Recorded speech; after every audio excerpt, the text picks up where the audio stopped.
kwamba tukisongelee hicho kiti cha neema, anasema ya kwamba tukisongelee kwa ujasiri, maana kwenye hichi kiti cha neema ninaamini kwamba ni neema, ni mahali ambapo pamejaa upendo. Ndio maana nasema ya kwamba tuisongele kwa ujasiri.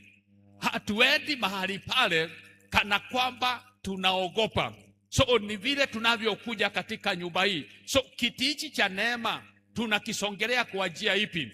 Ni kwa njia ya maombi. Wakati tumekuja katika ibada kama hii na tunapoingia kwa maombi, tunakuwa na kipindi sasa cha kusongelea kiti hicho cha neema cha Mungu, kwa sababu kumpokea Kristo katika maisha yetu, sisi tayari tumepata hicho kibali ya kusongelea kwenye hicho kiti cha neema. Biblia inasema ya kwamba na Yesu alipokuwa nakata roho pale msalabani, Biblia inasema ya kwamba na ile hekalo ya Yerusalemu ni ya kwamba pazia ilipasuka, na pazia ilikuwa kama kizuizi cha kuzuia watu wasisongelee pale patakatifu pa watakatifu. Kwa hivyo sisi kwa kumpokea Kristo, maana alilipa deni, sisi tumepewa uwezo wa kuweza kukisongea kiti cha neema. So nataka ingie kwa mawazo yako ya kwamba wakati wote unapokuja kwa ibada, unakuja ukiwa na hilo wazo ya kwamba mimi leo nakisongelea kiti cha neema cha Mungu.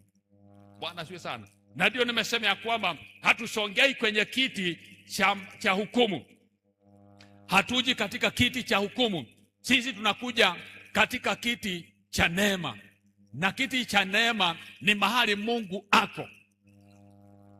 Praise the name of the Lord. Na hiyo neema ndio neema ambao Paulo anaongea juu yake wakati aliposema ya kwamba anamwiba. Ndipo Biblia inasema ya kwamba na neema yangu inakutosha. Haleluya. Ni kweli ako na kipindi anapitia, lakini kuna neema inamtosha. So ninaongea juu ya hicho kiti cha neema, tunakisongea kwa ujasiri. So Biblia inatuambia vizuri ya kwamba tunapokisongea, pendwa, usisongee kama una mashaka, usisongee kama una uoga, maana kama umepokea Kristo, you qualify. So you need to approach that seat of grace with all boldness.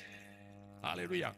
Ukiwa na uhakika na ukijua kwamba ni haki yangu kusongea kwenye hiki kiti cha neema. Biblia inasema ya kwamba na tutakapo kisongea hiki kiti cha neema, kuna mambo kama mara mbili ambayo tutapata. Blessed be the name of the Lord.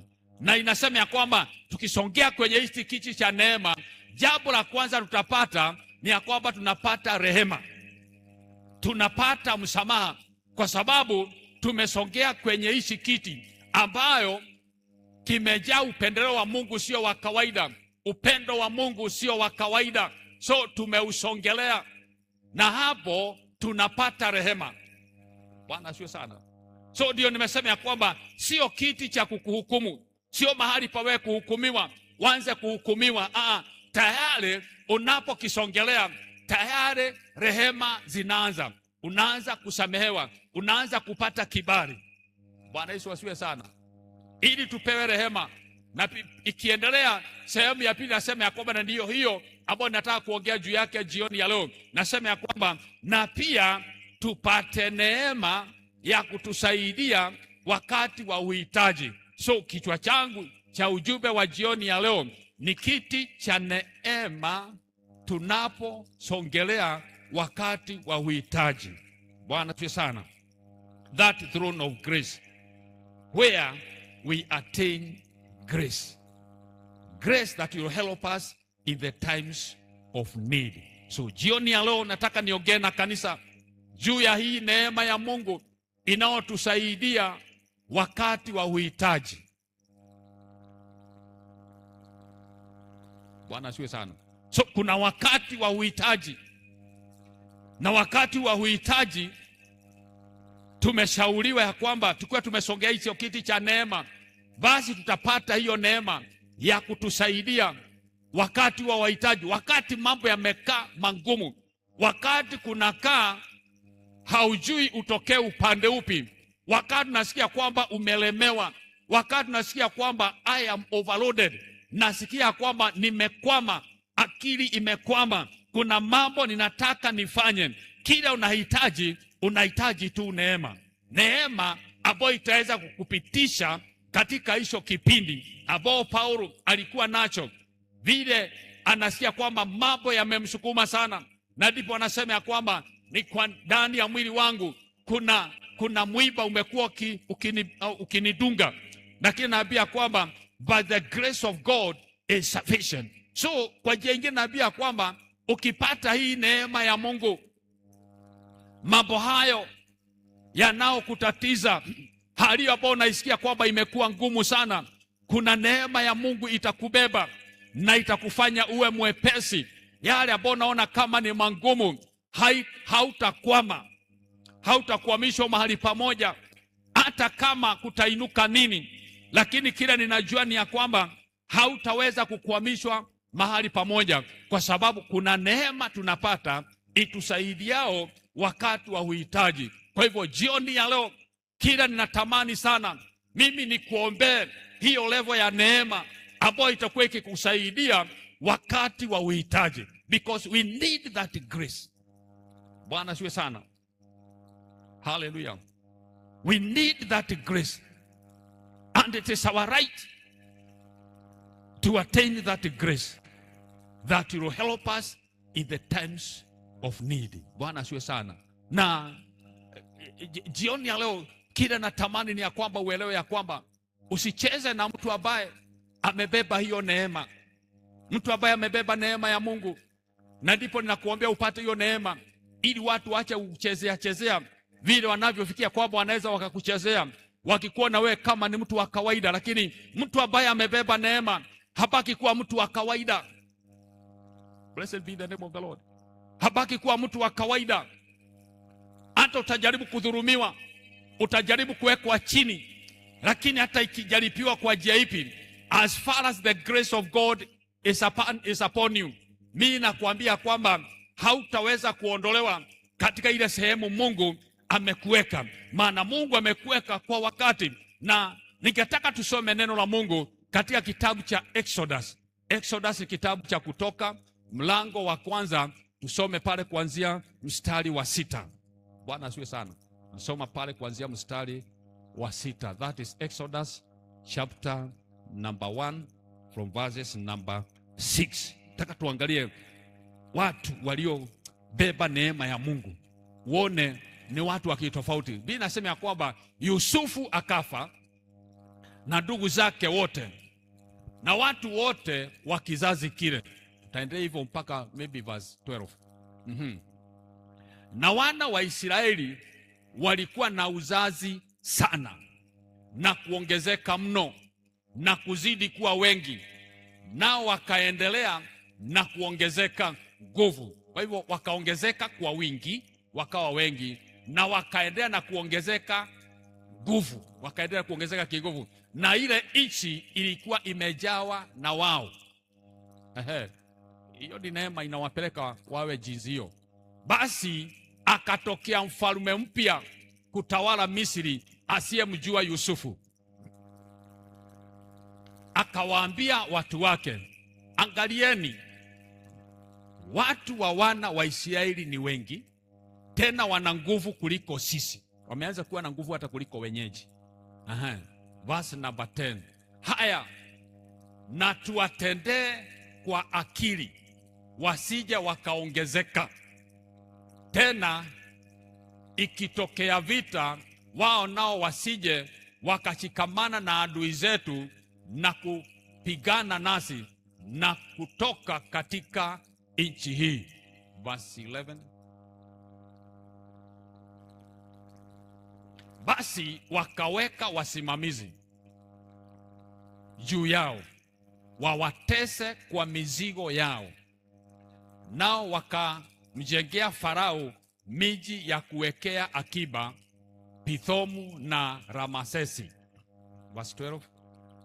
Lakini kwa kadri ya walivyowatesa ndivyo walivyoongezeka na kuzidi kuenea. Ndipo Wamisri wakaogopa kwa sababu ya wana wa Israeli. Nasema ya kwamba usicheze na mtu ambaye amebeba neema. Bwana asiwe sana. Bwana asiwe sana.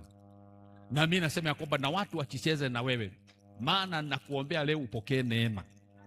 Bwana asiwe sana. Ambao mahali watu wanaona ya kwamba hauwezi ukaongezeka, kwa sababu hawa watu wako katika nchi nyingine, wako katika nchi ya kigeni, lakini kile kinashangaza. Bwana asiwe sana. Turudi kule tulianzia. Bwana asiwe sana. Lakini kile kinashangaza ni ya kwamba wanasema ya kwamba walipokuwa wanakaa katika ile taifa, na wakija hawakuwa wengi. Nafikiri wakija Misri walikuwa watu I think 120, walikuwa kama watu 120. Wakati wana Israeli walipokuja nchi ya Misri walikuwa kama watu 120, lakini sasa wameongezeka. Baada ya hii miaka wamekaa sasa na karibia miaka 400, na wanasema ya kwamba na wana wa Israeli walikuwa na uzazi sana. So kuna neema Mungu aliachilia, hata hali yao ya kuzaa ikawa imechukua mkondo mwingine.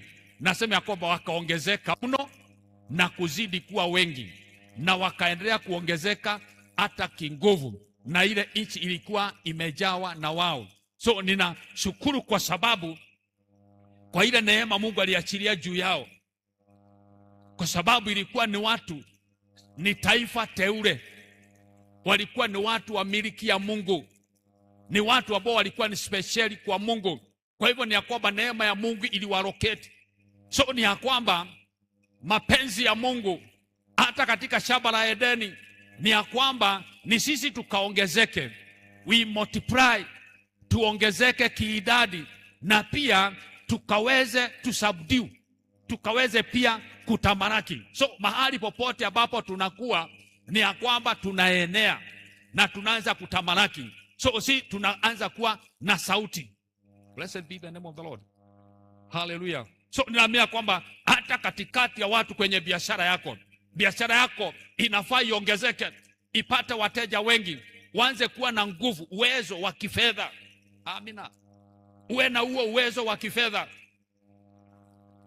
Lakini hao wapendwa, hao wengine watu wa Misri, Biblia inasema ya kwamba wakaangalia na wakaona hapana, hawa watu vile wanaenda wanaongezeka sana. Maana Biblia inasema ya kwamba kukaja ufalme mwingine baada hii miaka. Hakujua kwamba kuna mtu alikuwa anaitwa Josefu ambaye aliokuwa lile taifa. So yeye alipojua kwamba hawa ni watu wa kuja, bado wakuza, alipojua kwamba hawa ni watu wa kuja, akajua kwamba sasa hawa ni lazima tuwalemaze. Bwana asifiwe sana. Hallelujah. Blessed be the name of the Lord. So ninaangalia, ninaona wana wa Israeli hawa wa Misri, kuna kitu hawakuwa nacho cha kiungu. Bwana asifiwe sana. Kwa sababu unaweza ukaenda mahali pa kigeni na ukakaa vizuri na hausumbuliwi, na unakuwa kama ndugu mahali pale, yani unakaa na unakuwa kama ndugu mahali pale, na unakuwa na ushirikiano. Bwana asifiwe sana. Lakini naona ya kwamba hawa kuna kitu kiliwaingia, ni kama shetani aliwaingia, anaonyesha kwamba kwa sababu hawa ni watu wakuja ni kama hawafai. Bwana Yesu asifiwe sana. So Biblia inasema ya kwamba kwa hivyo walipoongezeka, na hawa walianza kuwa na hofu. Watu wa Misri walianza kuwa na hofu, wakaona no, watu hawa wakiongezeka hivi, kutokee vita, maadui waje kupigana na sisi, kuna uwezekano hawa wakaungana na maadui na wakaanza kutupiga sisi. So Biblia inasema ya kwamba kwa sababu kumekuwa mfalme mwingine sasa ambaye hakumjua Josefu, ndipo akasema hapana, ni lazima tutumie akili. Nafikiri ametumia hilo jina. Basi ikatokea mfalme mpya kutawala haya, na tuwatendee kwa akili, wasija wakaongezeka tena. Ikatokea vita, wao nao wasije wakashikamana na adui zetu na kupigana nasi na kutoka katika nchi hii. Praise the name of the Lord. So hapa tuko na wapendwa wengine, na wanaona ya kwamba hawa watu wanaendelea kuongezeka na wataendelea kuongezeka. So je, ile nzuri ni tutafute jinsi ya kuwazima. So lazima tutumie akili. Watu hawa wanazaana sana. Kuna hiyo neema Mungu amewapatia, wameongezeka na wanazaana sana. So ni kama wao wameanza kutamalaki na kumiliki hii taifa, na kilioko ni ya kwamba watakapokuwa na nguvu kuliko sisi, wana uwezo wa kututoa na sisi tubaki. So ni lazima na mapema tutafute jinsi ya kuwaondoa, na njia ya kumaliza nguvu ni wao wasizaane tena, kwa sababu shida ilikuwa ni kuongezeka. Bwana asifiwe sana. Shida inakuwa ni wewe kuongezeka. Amina. Lakini yule anayetatizika na wewe hajui ya kwamba kuna neema umebeba. Ndio maana hata wakijaribu kukuweka chini, wakumalizie pale chini, bado unakaa unachemka tena na unachibuka tena na unaanza kuendelea, kwa sababu ile neema haitakubali ufukiwe chini. Nasema hautafukiwa chini. Bwana asiwe sana. Haleluya. Haitaruhusu wewe ufukiwe chini. Utaenda lakini unatokea, unaenda lakini unatokea, na unatokea ukiwa na utukufu mwingine. Kwa hivyo ikapangwa, wapendwa hawa, kila tutafanya wapewe kazi ngumu sana, wapewe kazi, maana wakipewa kazi wataishiwa na nguvu ya kuzalisha. So hawa wanaume wapewe kazi ngumu ya kubeba maturufali na kujenga manyumba, ili wawe wamechoka, walemazwe kwa sababu ya kufanya kazi. Lakini nashukuru hao watu walikuwa na neema. Bwana asifiwe sana. So wao wakifikiria kwamba wanawalemaza, wakifikiria kwamba wanawazima, wakifikiria kwamba wanawamaliza, kumbe ndio wamechokora ile neema. Bwana Yesu asifiwe sana. Haleluya. So naona ya kwamba nayo neema ikajitokeza, neema itusaidiao wakati wa uhitaji. Ndio naongea juu yake, na hiyo neema nayo ikatokea. Biblia inatuelezea vizuri ya kwamba na jinsi walivyoongezewa kazi. Amina. Jinsi walivyozidi kutafutiwa njia ya kumalizwa na kugandamizwa na kufanyiwa kila kitu, na unachafuliwa jina, unatajwa kwa maneno machafu, unawekelwa stori ambazo haziko, unaitanishwa na vitu ambao haziko. Wewe hauko huko, lakini jana ya kwamba unamalizwa. Mtu anaongelea juu ya biashara yako, anaichafua na ananena mambo machafu. Lakini ikiwa umebeba neema, kile kiko ni ya kwamba jinsi wanavyozidi kuchafua, ndivyo hivyo unazidi kupata kibali. Bwana asifiwe sana. Kwa sababu neema, kibali kimeshirishwa ndani ya neema. Maana neema ni kibali cha Mungu kisicho cha kawaida. Bwana asifiwe sana. May that grace locate you. Haleluya. Maana Biblia inasema ya kwamba walipojaribu kuwapa hiyo kazi ili wasiweze kuwa na uwezo wa kuzalisha, Biblia inasema ya kwamba na jinsi kazi ilivyoongezeka, ndivyo hivyo nao walizidi kuongezeka katika kuzalisha. Amen. Yaani wanapigwa upande huu, lakini Mungu naye anakupigania upande huu. Jinsi wanavyozidi kuweka chini upande huu, naye Mungu upande huu mwingine anakuinua. Blessed be the name of the Lord. So naona ya kwamba wale wapendwa, hata ile hali ya kuzalisha ikachukua kiwango kingine, na wakaongezeka zaidi, na wakaongezeka zaidi. Ukiendelea kusoma Biblia inasema ya kwamba na wakafika mahali yule mfalme akaona no, hii lazima niitafutie design nyingine. Akasema ya kwamba ninataka nitangaze ya kwamba wale wamama wanaozalisha kule hospitalini, wakati wowote utakuja mwanamke wa Kiyahudi na anataka kujifungua mtoto wa kiume, hakikisha ya kwamba huyo mtoto amenyongwa. Amen. Yaani saa zile anatoka kwa tumbo tu anaminywa, na hiyo inaishia hapo. Blessed be the name of the Lord. Hallelujah. Lakini kinachanganya kwamba wale wamama, yani kama tauni nzima unakuta wamama wajawazito na wa Kiebrania, kila ukiangalia yani ilikuwa kwamba ukiona wewe hata usiulize tu, ukiona mama yote ambaye ni mjamzito ujue huyo ni Mwibrania. Bwana asifiwe sana. Hallelujah. So unaona ya kwamba hata kwa ile room ya labor ward kwa wakunga, ni wakunga au ni wakunga hao, Bwana asifiwe sana, ninaona walikuwa na kazi, kumejaa wamama wa Kiebrania wanakuja, maana wale nao wanaume kule ni kama wamekorogwa. Neema imewabeba. Neema inabeba pande zote. Bwana asifiwe sana. Haleluya. Wazee walipokea neema Bwana. Haleluya. Wakazalisha mpaka mfalme akaona hapana, hii imekuwa too much. Hao wanaume nini wanakula? Hapana, ni neema. Bwana asifiwe sana. Na kuna uwezekano labda upande wao wanaume wanaweza kuwa kwamba walizimwa. Ninafikiria hivyo. Maana neema inapokuinua inawezekana upande mwingine na kupigania. kwa yule adui yako, na naomba ya kwamba tupokee hiyo neema ya kutuinua na inapiga adui zetu wasiweze kufika na kutuzuia kusudi la Mungu. Bwana Yesu asiwe sana. So wakaambiwa kwamba wakizaa tu, wakitoka tu, anakamatwa, ananyongwa, na hiyo biashara inaishia hapo.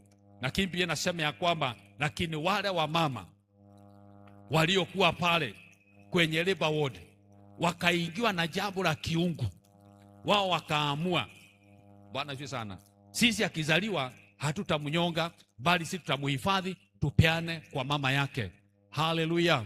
Na yule mfalme aliposikia kile kinaendelea kwamba mbona kwa labor ward sisikii ukitangazwa ya kwamba kuna mtoto, maana nikiangalia kwa listi ya hospitali sioni mahali kwa listi inaonyesha kwamba kuna watoto walikuwa au mimba ilikuwa miscarriage au mtoto wamezaliwa lakini wamezaliwa wakiwa wamekufa. Kila mtu naona ya kwamba hakuna hata mtoto anakufa. Hakuna mambo ya kufanywa CS. Si neema iko, Bwana asifiwe sana. Kuna neema.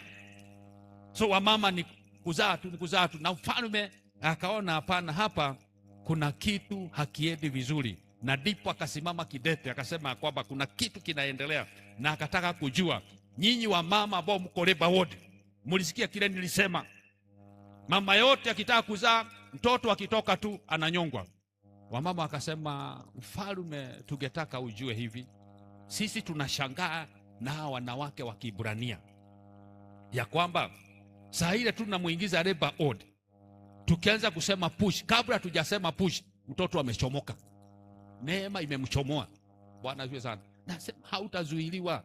Bwana asiwe sana. Hata kile cha kuzuia mtoto asitoke, sijui push mara ngapi, kabla hajasema ingine, mtoto amechomoka. Anasema kwamba tunashangaa na wanawake wa Kiebrania hawako kama hawa wetu. Sijui kama umeipata mahali.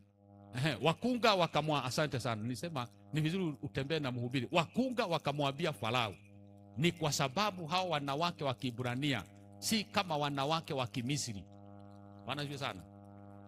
Kwa kuwa ni hodari hao, nao huzaa kabla mkunga hajapata kuwafikia. Sema neema ya kutusaidia wakati wa uhitaji.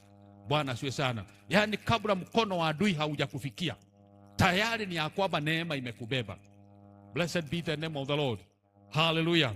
Maono yako inaongojewa ya kwamba wakati nataka kuchipuka ili kaweze kuzimwa na watu waovu na watu wabaya, lakini Mungu anasababisha ya kwamba kabla hawajafika tayari wewe uchaenda hatua ingine.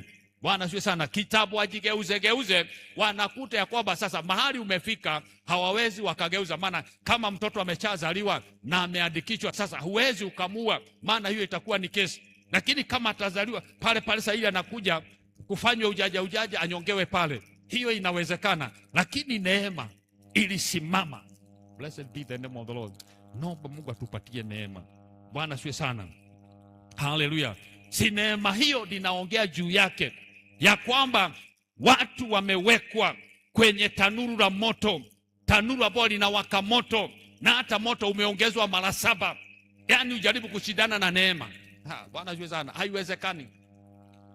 Shadrach, Meshach na Abednego, kisoma pale katika kitabu cha Danieli 3 kuanzia pale mstari wa 19, ukisoma 19 na mstari wa 20, Biblia inaelezea vizuri kile kilichopangwa. Wawekwe kwenye tanuru la moto, na tanuru likatayarishwa, na Nebukadneza akatoa amri na akasema ya kwamba huu moto ambao tunaakisha leo sio kama ile mioto mingine ya kawaida. Hata yeye nafikia lisensi akaona ya kwamba hawa vijana sio wa kawaida. Ni kweli hii shimo letu tumekuwa 19. Ni kweli hii shimo yetu tumekuwa tukiweka watu wengine kwenye tanuru la moto na wamekuwa kichomekea hapa, lakini vile ninaona hawa vijana, hii itabidi tuongezee moto mara 7. Bwana asifiwe sana. Ndipo Nebukadneza akajaa ghadhabu na sura ya uso wake ikabadilika juu ya Shadrach, Meshach na Abednego. Basi akatoa amri watie moto ile tanuru mara 7 kuliko desturi yake ya kutiwa moto. So kuna ile level walikuwa naweka moto, kuna zile degrees walikuwa wakiweka ule moto ili wachome watu, maana walikuwa wanachoma watu. Lakini ya Shadrach, Meshach na Abednego, Biblia inasema ya kwamba na mfalme akasema iongezwe moto. 10 mstari wa 20, akasema iongezwe. Kisha akawaamuru baadhi ya watu mashujaa, sio watu hivi hivi, amen, baadhi ya watu mashujaa wa jeshi lake kuwafunga Shadraka, Meshaki na Abednego na kuwatupa katika lile tanuru lililokuwa likiwaka moto. Njia inatafutwa yoyote hawa jamaa wasije wakaponyoka. So hata wale watakao washughulikia, Biblia inasema ya kwamba ni watu ambao ni mashujaa, ni watu ambao ni jeshi. Najua mimi nasema ya kwamba afadhali kiwango kikubwa, yani hiyo vita ije katika kiwango kikubwa, ili watu waweze kutambua ile neema umebeba, ili wajue kwamba na kweli huyu mtu sio wa kawaida. Labda hata yule Nebukadneza kuna mambo alipima akaona hapana, hawa vijana sio wa kawaida. Hata ukienda kuwashika hivi inahitaji mashujaa, tena wanajeshi ambao wako trained, ndio watawashika waeke kwa moto. Blessed be the name of the Lord. Hallelujah. Na kawashika na wakaeka kwa moto. Na Biblia inasema ya kwamba, kisoma pale mstari, nafikiri mstari wa 22, Biblia inasema ya kwamba na wale maaskari hao wanajeshi walipokuwa na watupa kwa moto pale 22, inasema basi kwa sababu ya amri ya mfalme ilikuwa ni kali, na ile tanuru lilikuwa lina moto sana. Sema sana. Bwana, mimi nasema ya kwamba waongezee maana wasipoongezea watamdharau Mungu wako. Bwana sio sana. So afadhali waongezee moto, waongezee makali, ili Mungu awahakikishia kwamba kuna neema. Mimi nakuombea neema ya kusaidia wakati wa uhitaji. Biblia inasema kwamba na lile tanuru lilikuwa lina moto sana, mwako wa ule moto ukawaua wale watu waliowashika Shadraka, Meshaki na Abednego. Blessed be the name of the Lord. So ule moto uliweza kutofautisha, amen, mtu ambaye ako na neema na mtu ambaye hana neema. So wale ambao wanatupa hawa wakaweza kuungua, ni kweli wamewatupa kule katikati ya tanura moto, mahali linachemkia, na wao wako hapa juu, lakini kwa sababu ya makali ya ule moto, najua labda wao walikuwa na wakitupa, wale wengine walikuwa wamezoea, wanawatupa kama shimo liko hapa, labda wanakuja hapa karibu, wanaswing wanatupa mtu, lakini kumbe moto umeongezwa. Bwana sio sana. So makali ya moto, labda effect yake ingefaa wawe mbali, lakini sasa vile walikuwa karibu, na hata huo moto ukawabeba wale maaskari, sijui walikuwa wangapi, na wote wakateketea. Blessed be the name of the Lord. Hallelujah. Na wapendwa Shadraka, Meshaki na Abednego, verse number 27, wale wapendwa Shadraka, Meshaki na Abednego wanabaki pale kwenye ile tanuru moto ambao linachemka.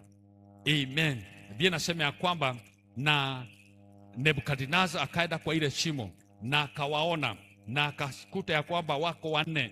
Anasema ya kwamba tulitupa watu 3. Bwana sio sana. Lakini naona sasa, ninaona hawa watu ni 4.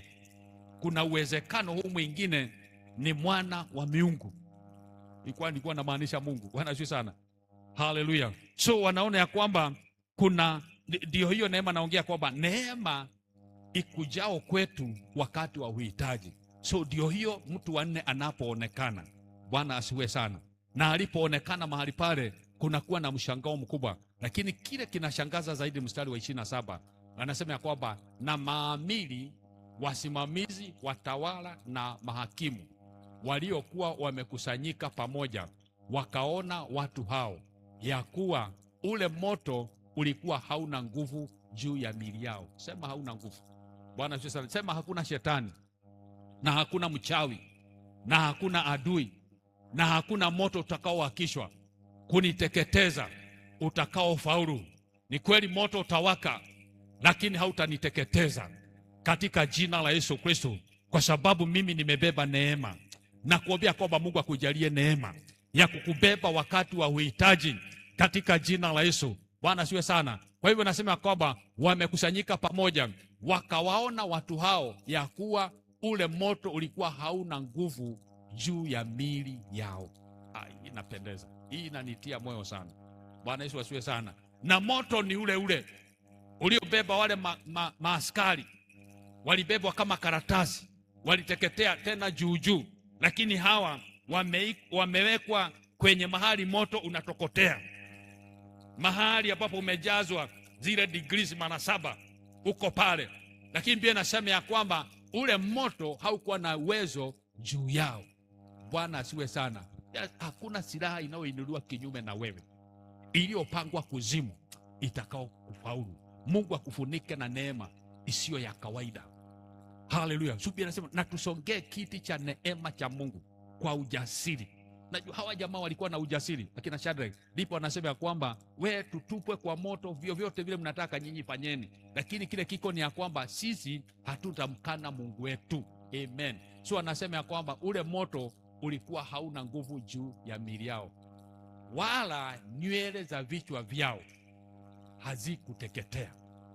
Moto unawaka lakini hauteketei, my brother. Bwana juu sana. Yaani umewekwa kwa moto, moto unatokota, lakini hata nywele haiteketei. Amina. Maono yako haitateketea, watoto wako hawatateketea. Ninaomba kwamba hata ndoa yako haitateketea. Itajaribu kuchafuliwa, itanenewa maneno, itajaribu kupigwa kwa kila upande, lakini nakuombea kwamba ndoa yako haitateketea katika jina la Yesu. Moto uwakishwe, na hata uongezewe chumvi, na hata uongezewe mafuta, na hata uongezewe mauongo, lakini nakuombea jioni ya leo, by the grace of God, wewe hautateketea. You will not be consumed. Blessed be the name of the Lord. Wewe pia nasema ya kwamba wala unywele wa vichwa vyao hazikuteketea, wala suruali zao hazikubadilika. Bwana asifiwe sana. Ile ingine natumia juu ya gauni. Ya Kizungu imetumia jina ipi? The robes, I think, the robes. Bwana asifiwe sana. Lakini tutumie ile ya kwamba, kwa hivyo ni ya kwamba mavazi yao hazikubadilika. Na to make the matter worse, inasema ya kwamba wala harufu. Amen. Bwana asifiwe sana. Wala harufu ya moto haikuwapata hata kidogo. Yaani wako huko wameteketezwa, wanaje kuteketezwa. Lakini pia nasema ya kwamba hata ile harufu ya moto, hata ile harufu ya moshi isikia kwamba huyu mtu vile ametoka. Yaani dalili yote ya kuonyesha kwamba huyu mtu ametolewa katikati ya moto. Na huo moto haukuwa ni moto wa dakika 2, maana waliwaweka na wakaenda kulala. So ndio wakija kuamuka wakute kila kitu kimeisha, lakini nakuta wale jamaa wako tu pale wanatembea majestically. Bwana juu sana. Wanaangalia wanasema ni shimo hii tuliweka kama ni shimo ingine. Nani alikuwa na kipindi kigumu? Falme alikuwa na kipindi kigumu. Tumejaribu kumroga au tulikosea. Ni jina tulikosea. Naona labda wanapekua. Tulijaribu kumlete kwa ramani ya mchawi, kile kioo, na tukaona kweli tumemlete ndiye huyu. Lakini tulipotuba tunguli zetu, hatujui zimeendea wapi. Kuna neema imeziblast kule juu. Bwana asiwe sana. Haleluya. Kuna makomando Mungu amewatuma huko juu. Kile kimerushwa ni ya kwamba kinaharibiwa kabla hakijaanguka. Niona wakati kulikuwa na hii vita ya Amerika na Iran, na kwamba wale wakirusha kobora, ingine inadungiliwa ikiwa juu, haiwezi kufika, ikaanguka mahali ilikuwa. Bwana asiwe sana. Yaani ya kwamba hata yanashangaa imekuaje? Si tulitupa watu 3 na sasa ninaona mtu mwingine wa 4. Hii inawezekana. Mungu ameingilia kati. Bwana asiwe sana. May God intervene in your areas of need. Amen. I am praying for that grace. May that grace locate you. Grace ya kusaidia wakati wa uhitaji. Naomba tusimame katika jina la Yesu.